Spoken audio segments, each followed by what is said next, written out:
नमस्कार विद्यार्थियों, online classes में आपका स्वागत है। विद्यार्थियों, हम सतत पोषणीय विकास के बारे में पढ़ रहे थे। पिछले वीडियो में हमने सतत पोषणीय विकास की अवधारणा को जाना, साथ ही साथ सतत पोषणीय विकास जो है उसके लिए कौन कौन से सम्मेलन हैं जो लागू किए गए।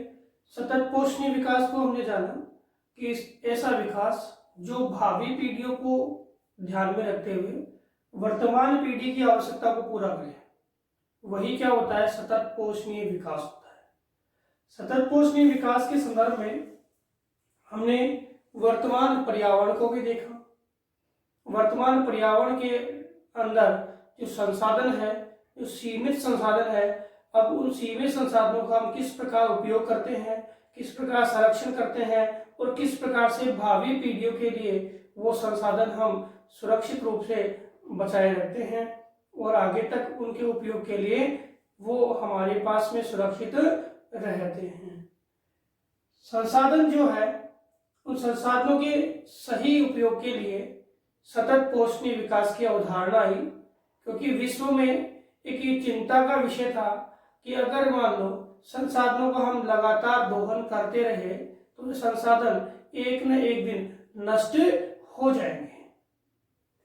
आधुनिक दृष्टिकोण की हम बात करें कि संसाधन सतत पोषणीय विकास का आधुनिक दृष्टिकोण क्या है, तो आधुनिक दृष्टिकोण में हम दो आधारों पर इसको हम व्यक्त कर सकते हैं। एक, जो वर्तमान में हम संसाधनों का उपयोग कर रहे हैं, संसाधनों का क्या कर रहे हैं, उपयोग कर रहे हैं, और ये उपयोग किसके आधार पे कर रहे हैं, हमारी स्वार्थपरता के आधार पे कर रहे हैं। पहली बात कि हम संसाधनों का उपयोग कर रहे हैं हमारी स्वार्थपरता के आधार पे कर रहे हैं। हमारे आरामदायक जीवन को प्राप्त करने के लिए हम संसाधनों का उपयोग कर रहे हैं, और यह सतत पोषणीय विकास में क्या है, बाधा है। क्योंकि हम अपने आराम के जीवन के लिए कर रहे हैं तो हमें भविष्य की चिंता नहीं है। कि भविष्य की चिंता क्या, हमारी आगे आने वाली पीढ़ियां हैं, क्या इन रिसोर्सेज को प्राप्त कर पाएगी या नहीं कर पाएगी, क्या इनके अभाव में उनका विकास होगा या नहीं होगा, हमें उससे मतलब नहीं है। हम किसकी बात कर रहे हैं, स्वार्थपरता की। हम किसकी बात कर रहे हैं, अपने आरामदायक जीवन की। हम अपने इस आरामदायक जीवन में अनेक आविष्कार और नवाचारों के माध्यम से, अनेक आविष्कार और नवीनतम जो प्रयोग है उनके माध्यम से जीवन को बेहतर बनाने की जो हमारी सोच है उसको हम लागू कर रहे हैं कि हमारा जीवन कैसे बेहतर बने। हमें पता नहीं है कि हम हमारे आरामदायक जीवन के लिए कितने कुछ समस्याओं का गठन कर रहे हैं, कौन कौन सी समस्या हमारे सामने आ सकती है। इसके लिए जैसे हम आरामदायक जीवन की बात करते हैं तो हमारी काफी सारी संसाधनों की डिमांड है वो बढ़ जाती है, जिसमें आपके आवास है, भोजन है, आपके अन्य जो रिसोर्सेज की प्राप्ति है, जो निर्मित पदार्थ है उनकी प्राप्ति है। ये कई प्रकार की जो आरामदायक जीवन की जो मूलभूत आवश्यकताएं है वो बढ़ जाती है, और ये आरामदायक जीवन की आवश्यकताएं हैं वो किसको, संसाधनों को क्या करेगी, प्रभावित करती है। और संसाधनों को प्रभावित करने के साथ साथ ये आरामदायक जीवन की जो ये क्रियाएं हैं वो हमारे पर्यावरण को भी अप्रत्यक्ष रूप से प्रभावित करती है। तो ये वर्तमान दृष्टिकोण में देखें तो मानव है वो स्वार्थपरता, और इसके लिए ही है पर्यावरण में पर्यावरण के संरक्षण के लिए पूरे वैश्विक स्तर पे जागरूकता कार्यक्रम चलाए जा रहे हैं, लेकिन कई वर्षों के परिणाम के बाद भी आज भी यह स्थिति काबू नहीं आ सकी है। क्यों? क्योंकि इसमें किसकी है, स्वार्थपरता। देश है, देश चाहते हैं कि हम उत्पादन बढ़ाएं, देश चाहते हैं हम व्यापार करें, देश चाहते हैं हम सर्वाधिक निर्यात करें, देश आते हैं निर्यात करेंगे तो हमारी अर्थव्यवस्था सही हो जाएगी। लेकिन ध्यान नहीं है कि जिस चीज का उत्पादन कर रहे हैं उसमें हम किसको इन्वॉल्व कर रहे हैं, रिसोर्सेज को इन्वॉल्व कर रहे हैं। और रिसोर्सेज है अधिक उत्पादन पे समाप्त हो जाएंगे, तो क्या होगा, आगे आने वाली पीढ़ियां है उन रिसोर्सेज के बिना ही अपना जीवन यापन करेगी और एक दिन नष्ट हो जाएगी। तो ये रूपरेखा ये वर्तमान समय में हमारे सामने एक विकट समस्या बन करके ये आ रही है कि संसाधनों का हम अनियमित उपयोग कर रहे हैं और इस संसाधनों के अनियमित उपयोग से प्राकृतिक जो संसाधन है, इन प्राकृतिक संसाधनों का त्वरित क्षरण हो रहा है। त्वरित क्षरण यानी लगातार ये संसाधन खत्म हो रहे हैं, लगातार ये संसाधन क्या हो रहे हैं, खत्म हो रहे हैं। और इन प्राकृतिक संसाधनों के क्षरण के कारण हमारी बहुत सारी जीवों की प्रजातियां नष्ट हो रही है, वनस्पतियां नष्ट हो रही है और अप्रत्यक्ष रूप से मनुष्य भी कई प्रकार की बीमारियों से ग्रस्त हो रहा है। बहुत सारी बीमारियां हैं मनुष्य को घेर चुकी है और ये कारण किसके कारण हुआ है, हमारे आरामदायक जीवन की जो स्वार्थपरता रूपी क्रिया की प्राप्ति के कारण, कि हम स्वार्थपरता रूपी क्रिया को स्वार्थपरता के आधार पर आरामदायक जीवन की प्राप्ति करना चाहते हैं और इसी के आधार पे हमारा पर्यावरण है वो क्या हो रहा है, धीरे धीरे समाप्त हो रहा है। अब इसी क्रिया में देखें तो कई प्रकार की गैसेज है, ग्रीन हाउस गैसेज है, उनका उत्सर्जन हो रहा है और ये ग्रीन हाउस गैसेज है वो किसको बढ़ाएगी, ग्लोबल वार्मिंग को बढ़ाएगी। और ये ग्लोबल वार्मिंग क्या है, ये भूमंडलीय ऊष्मन है, भूमंडलीय ऊष्मन बोल दो, भूमंडलीय तापन बोल दो। और भूमंडलीय तापन ग्लोबल वार्मिंग से कैसे बढ़ा, ये हमने पढ़ा था कि ग्लोबल वार्मिंग से भूमंडलीय तापन बढ़ने के पीछे क्या कारण है कि जो आपकी ग्रीन हाउस गैसेज है वो क्या करती है, आपके लघु तरंगे है सूर्य से आने वाली, उनको तो आने देती है, सूर्य से आने वाली लघु तरंगों को तो आने देती है और पृथ्वी की जो पार्थिव तरंगे है, जो दीर्घ तरंगे है, उनको अवशोषण कर लेती है। कहां पर, वायुमंडल में, और इसको जाने नहीं देती है। तो ये दोनों प्रकार की जो लघु तरंग और दीर्घ तरंगे दोनों वायुमंडल में रहती है, तो क्या करती है, वायुमंडल के तापमान को बढ़ा देती है। और ये वायुमंडल का तापमान बढ़ रहा है, इन गैसों में जो बदलाव आ रहा है, गैसों के संगठन में जो बदलाव आ रहा है, ये हमारे सामने कई प्रकार की समस्या जैसे ऋतु परिवर्तन, ऋतुओं में परिवर्तन, जो हमारे निश्चित समय है 4-4 महीने की गर्मी, सर्दी और वर्षा ऋतु है, उसके रूप में भी परिवर्तन आ गया है और ज्यादा मात्रा में कौन सी ऋतु हो गई है, ग्रीष्म ऋतु हो गई है। वर्षा की मात्रा भी क्या हो गई है, कम, हमारा वर्षा चक्र भी क्या हो गया है, डिस्टर्ब हो गया है। तो ये ऋतु परिवर्तन को भी क्या करेगी, उत्पन्न करेगी। साथ ही साथ फसल चक्र को भी क्या करेगी, प्रभावित करेगी। किसको, फसल चक्र को भी क्या करेगी, प्रभावित करेगी। कैसे प्रभावित करेगी, इसका उदाहरण हमने पढ़ा है पहले कि गेहूं है, गेहूं के उत्पादन सभी फसलों में हुआ है, लेकिन उदाहरण बता रहा हूं, गेहूं के उत्पादन में चाइना और भारत ने प्रोडक्शन में है वो लगातार क्या हो गई है, कमी हो गई है। भारत और चीन के प्रोडक्शन में लगातार क्या हुई है, कमी हुई है, क्योंकि गेहूं को जो टेम्परेचर मिलना चाहिए उत्पादन, उगने, उत्पादन और काटने के समय, वो टेम्परेचर अपेक्षाकृत क्या है, ज्यादा मिल रहा है। इसके कारण क्या है, गेहूं की जो फसल है उसके उत्पादन में क्या आ गई है, कमी आ गई है। इसके अतिरिक्त हम देखें तो आपके तापमान बढ़ने से ग्लेशियर पिघल रही है,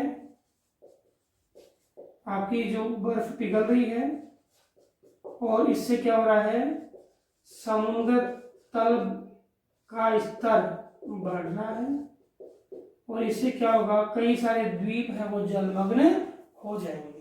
तो ये काफी समस्याएं हैं जो हमारी स्वार्थपरता के कारण उत्पन्न हुई है और इन समस्याओं के कारण है हम और हमारी आगे आने वाली पीढ़ियां है कई प्रकार के जो समस्या है उनका सामना करने के लिए तैयार हो रही है। इनमें भूस्खलन है, सुनामी है, भूकंप है, ये काफी सारी जो विपदाएं हैं हमारे आगे आने वाली पीढ़ियों को क्या करेगी, परेशान करेगी। अब इसके लिए ये तो है कि हमने क्या किया है जिसके कारण हमारी पीढ़ियां परेशान होगी। अब हमारी पीढ़ियों के लिए हमने, अब मान लो हम जागरूक हुए हैं तो हमने अपनी पीढ़ियों के लिए क्या काम करने की सोची है कि वो पीढ़ियां क्या हो, संसाधनों की प्राप्ति कर सके। तो यहाँ पे हमारे जो पीढ़ियां है सतत पोषणीय विकास के लिए हमने क्या काम करने का सोचा है। तो सबसे पहला सोचा है कि वैकल्पिक ऊर्जा स्रोतों का उपयोग करें। वैकल्पिक ऊर्जा स्रोतों का उपयोग करें। सबसे पहले हमने सोचा है कि वैकल्पिक ऊर्जा स्रोतों का उपयोग करें। वैकल्पिक में आपके सौर ऊर्जा है, पवन ऊर्जा है, भूतापीय ऊर्जा है, ज्वारीय ऊर्जा है और बायोमास, जो कूड़ा करकट है उससे क्या बनाएंगे, बायोमास। तो ये सारी ऊर्जा का हम प्रयोग करेंगे। तो यहाँ पे हम जीवाश्म ईंधन का प्रयोग कम कर देंगे और जीवाश्म ईंधन कार्बनिक गैसों का सबसे महत्वपूर्ण स्रोत है। तो जीवाश्म ईंधन का उपयोग कम हो जाएगा और इनका उपयोग होगा तो हमारा वातावरण है उसमें ग्रीन हाउस गैसों की मात्रा क्या हो जाएगी, कम हो जाएगी। क्या हो जाएगी, ग्रीन हाउस गैसों की मात्रा कम हो जाएगी। और हम स्थायी विकास की बात करें, स्थायी रूप से भविष्य की आने वाली पीढ़ियों के लिए संसाधनों को बचा करके और हम क्या करें, उपायों का सृजन करें। तो उसमें से एक उपाय क्या है, वैकल्पिक ऊर्जा स्रोतों का उपयोग करें। दूसरा उपाय है कि हम जो उपयोग कर रहे हैं संसाधन उनका हम अपनी आवश्यकता के अनुसार और विवेकपूर्ण तरीके से उपयोग करें, अनियमित उपयोग नहीं करें, जिससे भी संसाधन है वो बने रहेंगे। इसके अतिरिक्त हम देखें कि हमने जो प्रॉब्लम की है उस प्रॉब्लम के कारण क्या हुआ है, जलवायु परिवर्तन हुआ है, एक क्लाइमेट चेंज हुआ है। इस क्लाइमेट चेंज के कारण जो बदलाव आया है हमारे जलवायु में, उस जलवायु के बदलाव को हम सही तरीके से लाने के लिए क्या प्रयास करेंगे, हम जलवायु के बदलाव को सही रूप में लाने के लिए प्रयास करेंगे कि पूरे विश्व के लोग हैं वो एक साथ सामने आए, एक साथ आगे आए और इस प्रॉब्लम को दूर करने के लिए अपने अपने प्रयासों को अपनाएं। और इसके लिए क्या किया गया, इसके लिए कई प्रकार के वैश्विक सम्मेलन आयोजित किए गए। क्या किए गए, वैश्विक सम्मेलन आयोजित किए गए, जिनमें हमने पढ़ा 1992 प्रथम पृथ्वी सम्मेलन, 97 दूसरा, 2002 आपके तीसरा पृथ्वी सम्मेलन, इसके अलावा स्टॉकहोम सम्मेलन है, कोकोयोग सम्मेलन है, आपके मॉन्ट्रियल दस्तावेज है, मॉन्ट्रियल समझौता है। ये हमने काफी सारे सम्मेलन है आयोजित किए और इनका सबका उद्देश्य क्या है, जलवायु परिवर्तन करना, ग्रीन हाउस गैसों को उत्सर्जन को कम करना, ये सबका उद्देश्य एक ही है। इसके अतिरिक्त हमने 2015 का पेरिस समझौता, कौन सा, पेरिस समझौता, संयुक्त राष्ट्र संघ द्वारा ये पेरिस समझौता जलवायु परिवर्तन सम्मेलन है वो पेरिस में हुआ 2015 में। इसका उद्देश्य था कि देशों की सहमति पर्यावरण में जो ग्रीन हाउस गैसेज है, जो जलवायु परिवर्तन हो रहा है, इसको दूर करने के लिए, इसके लिए सकारात्मक प्रयासों के लिए देशों की सहमति आनी चाहिए और सहमति 2015 में ली गई। और ये सहमति लेने के बाद 2016 में जो पृथ्वी सम्मेलन हुआ जो न्यूयॉर्क में, उसमें इन लोगों ने सहमति दर्ज करवाई। इसके अंदर सभी देशों ने अपने INDC, सभी देशों ने अपने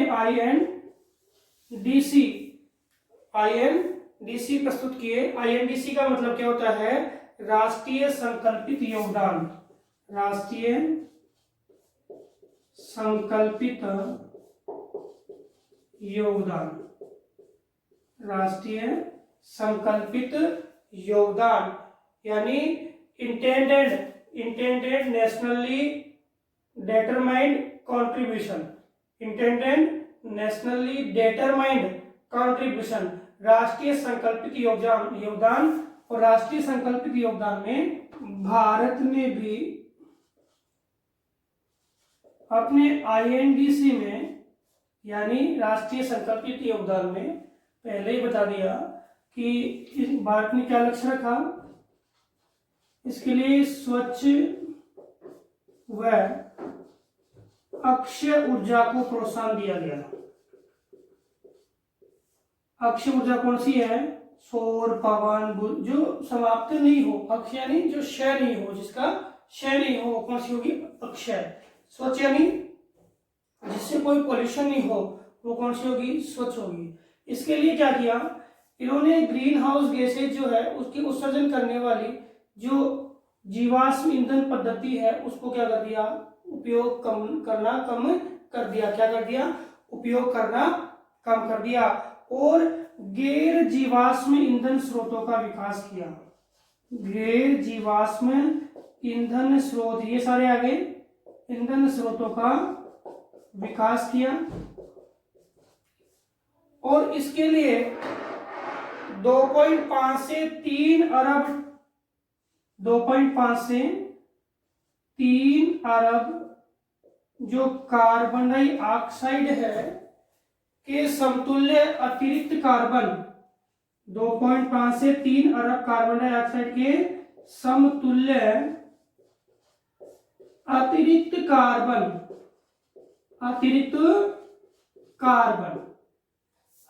कार्बन के लिए वनों का विस्तार क्या किया गया? वनों का विस्तार किया गया। वनों का विस्तार किया गया यानी वनों का विस्तार किया जाए, यानी वनों को बढ़ाया जाए, जिससे हम ज्यादा मात्रा में क्या कर सके? कार्बन है वो प्राप्त कर सके। हमारे यहाँ ज्यादा मात्रा में कार्बन प्राप्त करने का मतलब कार्बन प्राप्त करने की बात नहीं है, हम वनों के विकास की बात कर रहे हैं। यहाँ तो गैर ईंधन का प्रयोग करेंगे, गैर जीवाश्म ईंधन का, तो वहां तो क्या होगा? कार्बन उत्सर्जन कम हो जाएगा। और हमारे वातावरण में जो कार्बनिक गैसों का उत्सर्जन हो चुका है उस उत्सर्जन को कम करने के लिए हम क्या करें? वनों का विकास करें। क्या करें? वनों का विकास करें। और ये वनों का विकास होगा तो ये कार्बनिक जो स्वरूप फैला हुआ है हमारे पूरे विश्व में वो क्या होगा? धीरे धीरे खत्म हो जाएगा, क्योंकि वन ही है जो इन जहरीली गैसों को क्या है? समाहित कर सकते हैं। इसके अलावा इसमें जो शहरी क्षेत्र है उनमें कम कार्बन उत्सर्जन वाले जो ऊर्जा स्रोत है उनके उपयोग के बारे में कहा गया कि हम कम कार्बन वाले ऊर्जा स्रोत है उनका उपयोग करें। साथ ही साथ हम जैसे हमारे यहाँ जो शहरी क्षेत्रों में कचरा है उस कचरे का भी हम उचित निपटान करें। साथ ही साथ हमारे शहरी क्षेत्रों में हम हरित पट्टी का निर्माण करें, रोड के दोनों तरफ सर्वाधिक मात्रा में पेड़ों को लगाएं। तो इससे क्या होगा? हम काफी हद तक हमारे इस मिशन को प्राप्त कर पाएंगे, मिशन में सफल हो पाएंगे कि हम ज्यादा से ज्यादा मात्रा में हरित पट्टियों का क्या करेंगे? विकास करेंगे।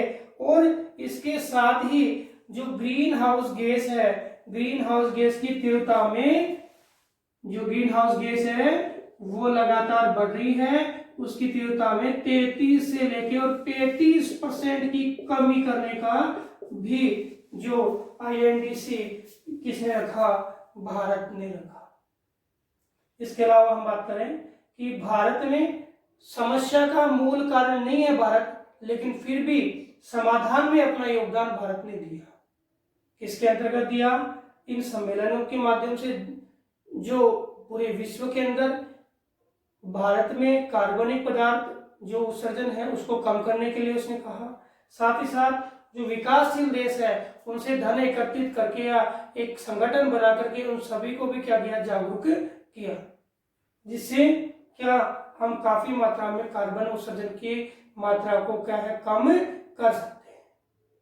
इसके अतिरिक्त जो कोटेशन मैंने एक बोला था जो आपके पाठ्यक्रम में है कि गांधी जी ने कहा था कि संसाधन है उसका हम सही उपयोग करेंगे तो संसाधन हमारा विकास करेंगे, अगर उपयोग सही नहीं करेंगे तो संसाधन हमारा विनाश भी कर देंगे, क्योंकि हमें आवश्यकता है, हमें आवश्यकता के संसाधन नहीं मिलेगा तो हम क्या होंगे, मृत्यु को प्राप्त हो जाएंगे। तो हमारे पास में जो संसाधन है उनका हम अपनी पीढ़ियों के लिए उपयोग करें, अपनी पीढ़ियों के लिए संरक्षित करें उनको, और ऐसा उपयोग करें कि पीढ़ियां भी उनका उपयोग करने के लिए सक्षम हो सके। ठीक है, अब हम बात करते हैं कि हमारे सतत पोषणीय विकास की अवधारणा हमने पढ़ी और हमने दो पहलू पढ़े। एक पहलू पहले से हमारी आरामदायक क्रियाओं के कारण था और दूसरा पहलू हमने अपने उस आरामदायक क्रियाओं से उत्पन्न जो समस्या थी उनके लिए क्या क्या समाधान ढूंढे वो। अब हम सतत पोषणीय विकास के लिए और क्या समाधान ढूंढ सकते हैं कि सतत पोषणीय विकास है इसके लिए हम क्या क्या समाधान और ढूंढ सकते हैं। तो पहला समाधान तो क्या है कि हम जो भी टेक्नोलॉजी लाए वो पर्यावरण मित्र टेक्नोलॉजी हो, यानी पर्यावरण मित्र प्रौद्योगिकी का विकास करें। इसमें उत्पादन में सबसे पहला कि पर्यावरण मित्र प्रौद्योगिकी यानी पर्यावरण का नुकसान नहीं हो इस प्रकार की प्रौद्योगिकी का विकास करें और इसी के आधार पर हम उत्पादन करें। दूसरा, नवीन जो परियोजनाएं हम गठित करते हैं, जो भी नवीन परियोजनाएं हम गठित करते हैं उन नवीन परियोजनाओं में हम पर्यावरणीय सुरक्षा, पहली बात जो भी नवीन परियोजनाएं गठित करें उसमें पर्यावरणीय सुरक्षा। दूसरा, पारिस्थितिकीय संतुलन और आर्थिक जो रूपरेखा है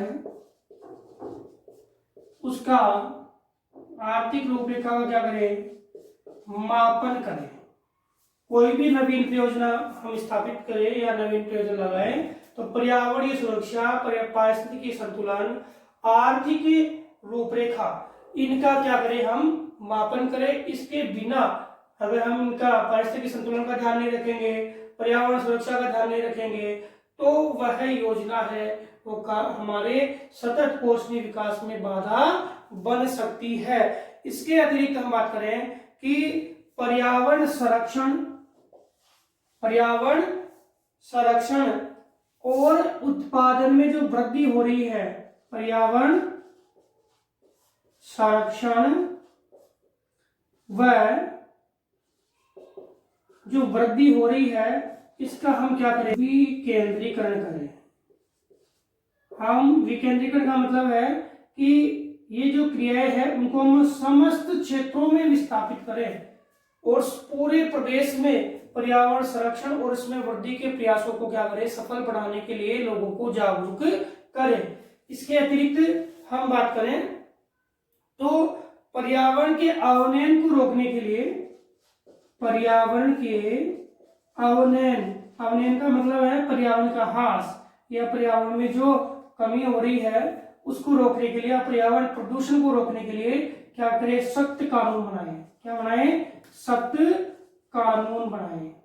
सख्त कानून बनाए, क्या बनाए, सख्त कानून बनाए और पर्यावरणीय संबंधित कार्यों में जन सहभागिता को प्रत्यक्ष रूप से शामिल किया जाए। यानी लोगों की सहभागिता होगी तभी हम क्या कर पाएंगे, हम पर्यावरण संरक्षण कर पाएंगे, सतत पोषणीय विकास की अवधारणा को प्राप्त कर पाएंगे। जन सहभागिता को क्या है, प्रत्यक्ष रूप से प्राथमिकता दी जाए और साथ ही आके जो मीडिया है सरकारी क्षेत्र है, गैर सरकारी क्षेत्र है और आपके नौकरशाही है, नौकरशाही, गैर सरकारी क्षेत्र,